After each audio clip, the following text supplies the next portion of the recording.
My name is Harold Whitfield, and I am 73 years old. 3 weeks ago, at my own family reunion, in front of nearly 40 relatives, my nephew looked me dead in the eye and called me a nobody. He said it laughing, like it was a joke everyone was supposed to enjoy. What he didn't know, what none of them knew, was that the man he'd just humiliated had spent 11 years training the very commanding officer his own son now serves under. If you've ever been made to feel invisible by the people who should have known better, stay with me, because this story isn't about revenge. It's about the moment an old man stops shrinking himself to make other people comfortable. I need to take you back before I take you forward, because you won't understand what happened at that reunion unless you understand who I was before it. I grew up outside of Lubbock, Texas, the third of 5 kids, raised by a father who worked the oil fields and a mother who raised us mostly alone because he was gone 6 days a week. I joined the Army at 18, right out of high school, because there wasn't much else for a boy like me in that town, and because my uncle had served in Korea and I wanted to be the kind of man he was. I didn't know then that the Army would become my entire life.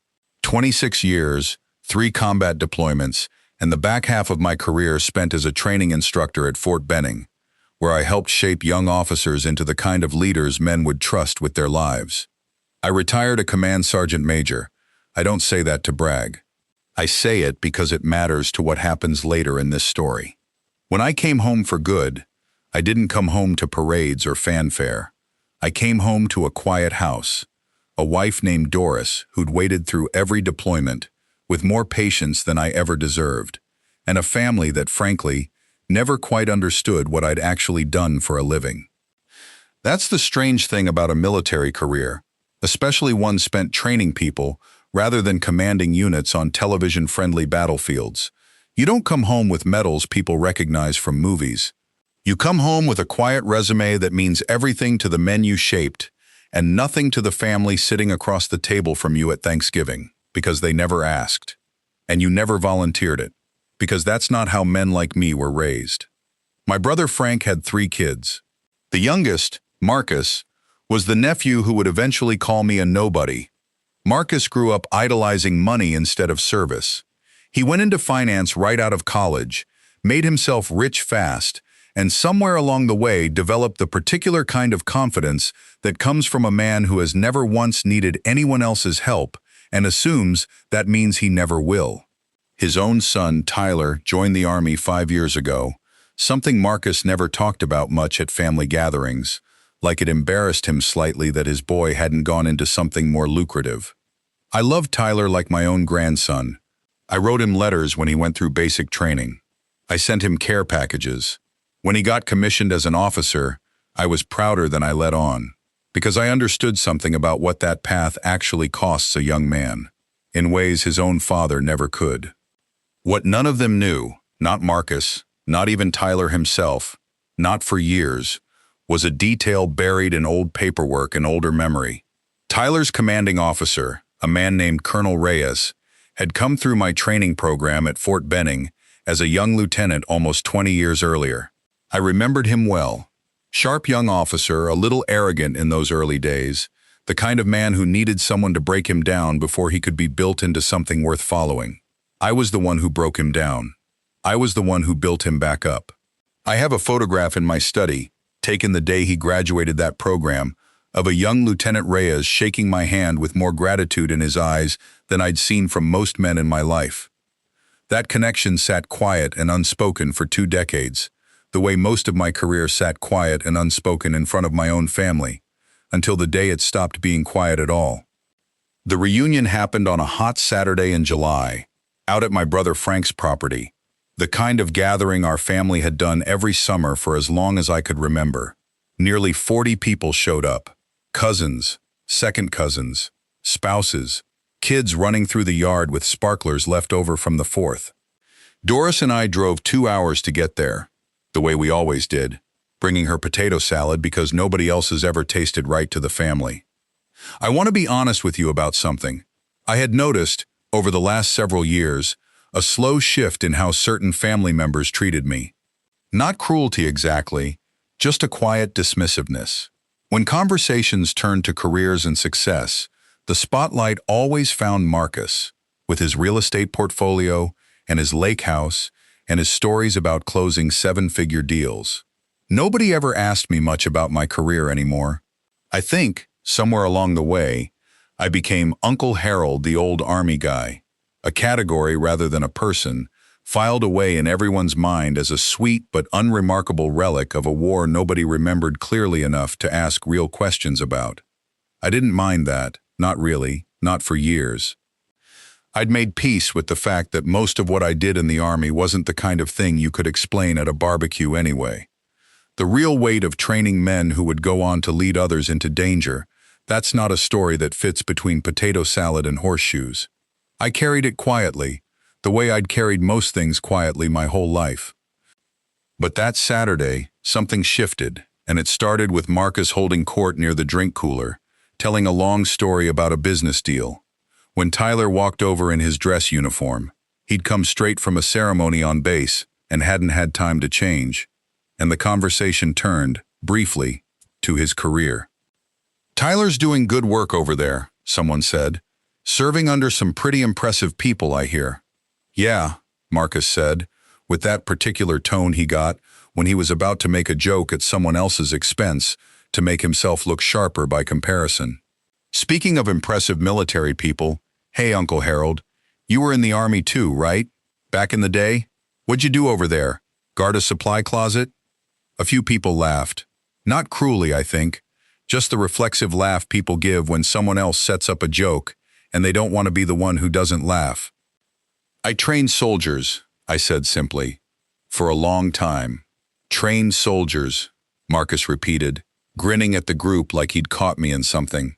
"Come on, Uncle Harold. We all love you, but let's be real. You were a supply guy or something, right? I mean, no offense, but it's not like you were out there commanding anybody. You're kind of a nobody in that world, no offense. Tyler's the real deal here. You were just what, filling out paperwork for 30 years? I want you to understand something about that moment. It wasn't the insult itself that stung the most. Men my age develop thick skin about most things. It was the casualness of it, the way he said nobody, the way you'd mention the weather, in front of 40 people, in front of my own great nephew, who was standing right there in his dress uniform, a young man who had spent 5 years learning exactly how much weight men like me actually carry. Tyler's face went red. He opened his mouth like he wanted to say something, but I caught his eye and gave him the smallest shake of my head. "Not yet, son. Not like this." Doris put her hand on my knee under the picnic table. She knew. She always knew when something had landed harder than I let on. I didn't say anything in response to Marcus. I just nodded, the way I'd nodded through 30 years of family gatherings where nobody asked the real questions, and I let the conversation move on to something else, the way it always did. But that night, driving home, Doris finally said what she'd been holding back all day. "Harold, why don't you ever correct them? Why do you let Marcus talk to you like that?" "Because explaining what I actually did would sound like bragging," I said. And bragging was never something I was raised to do.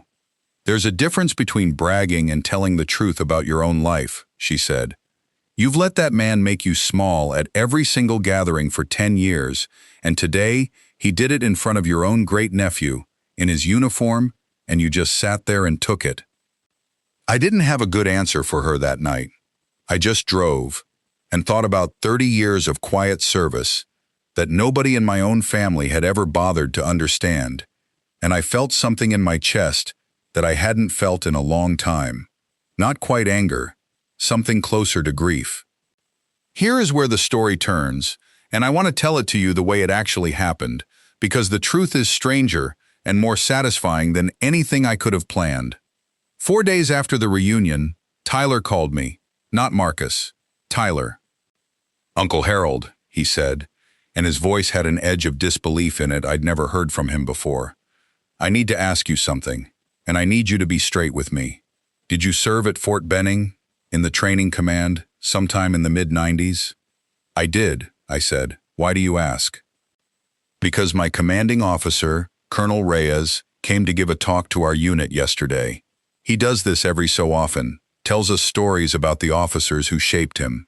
And yesterday, He told a story about a command sergeant major who broke him down to nothing and built him back up into the officer he became. He said this man's name was Whitfield. He said it changed the entire trajectory of his career. Uncle Harold, I about fell out of my chair.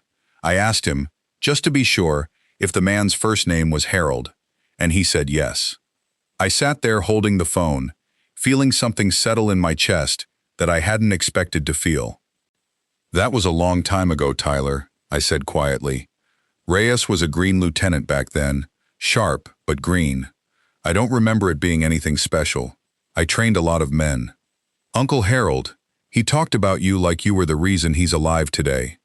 He said the discipline you drilled into him is the exact reason he's made every hard call correctly in combat for the last 20 years. He said, and I'm quoting him exactly, that Command Sergeant Major Whitfield was the finest instructor he ever served under, bar none.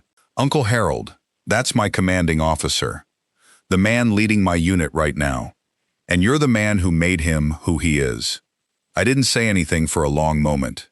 Uncle Harold, my dad called you a nobody at the reunion. In front of me, in front of everyone. And this whole time, you were the reason the man commanding me today became the leader he is. Why didn't you ever say anything? Because it never seemed like the kind of thing you bring up over potato salad, I said. And because your father's opinion of me was never something I could control, Tyler. Only my own conduct was. Well, I told him, Tyler said. I told my dad everything Colonel Reyes said, word for word, right after I hung up with him. I made him hear every bit of it. I want to tell you honestly, my first instinct was not entirely generous. Part of me, a part I'm not proud of, wanted to know exactly how Marcus's face looked when he heard it. But mostly, what I felt was something quieter, a kind of relief. Not that I'd been proven right, but that the truth, which I had carried quietly for 30 years, had finally found its way into the light on its own, without me having to force it there. Marcus called me himself 2 days later. I almost didn't answer. Then I did. Uncle Harold, he said, and his voice had none of its usual confidence in it. Tyler told me what Colonel Reyes said, about you training him, about what you meant to his whole career. That's right, I said, keeping my voice even. Uncle Harold, I called you a nobody at the reunion. In front of my own son, in front of the whole family. I made a joke out of your entire career because I never once bothered to ask you a real question about it in 30 years of family gatherings. I just assumed, because you never talked about it, that there wasn't much to talk about. That's on me, not you. You're right about one thing, I said. I never talked about it much. But there's a difference, Marcus, between a man who doesn't talk about his life because it's not worth mentioning and a man who doesn't talk about it because talking about it never seemed welcome in the room. I stopped bringing it up years ago because every time I tried, the conversation turned back to your real estate deals within about 30 seconds, and I got tired of competing for airtime at my own family's table. He was quiet on the other end for a long moment.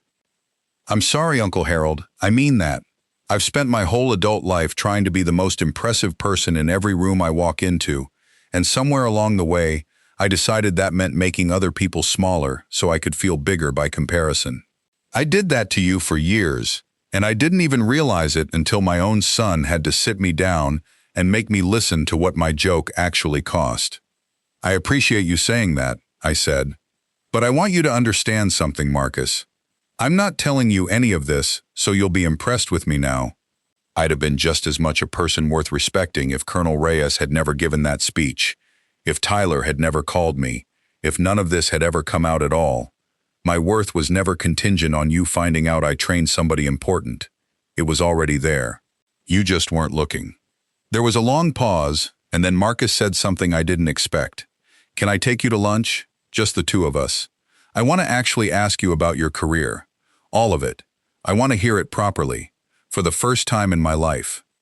We had that lunch 2 weeks later, at a diner halfway between our two houses.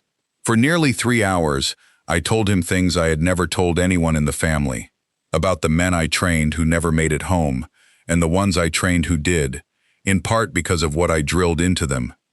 About the weight of shaping young officers who would go on to make decisions that saved or cost lives. about the quiet pride I carried all these years that had nothing to do with medals or recognition and everything to do with knowing, privately, that I had done my work well. Marcus listened, really listened, for the first time in his life.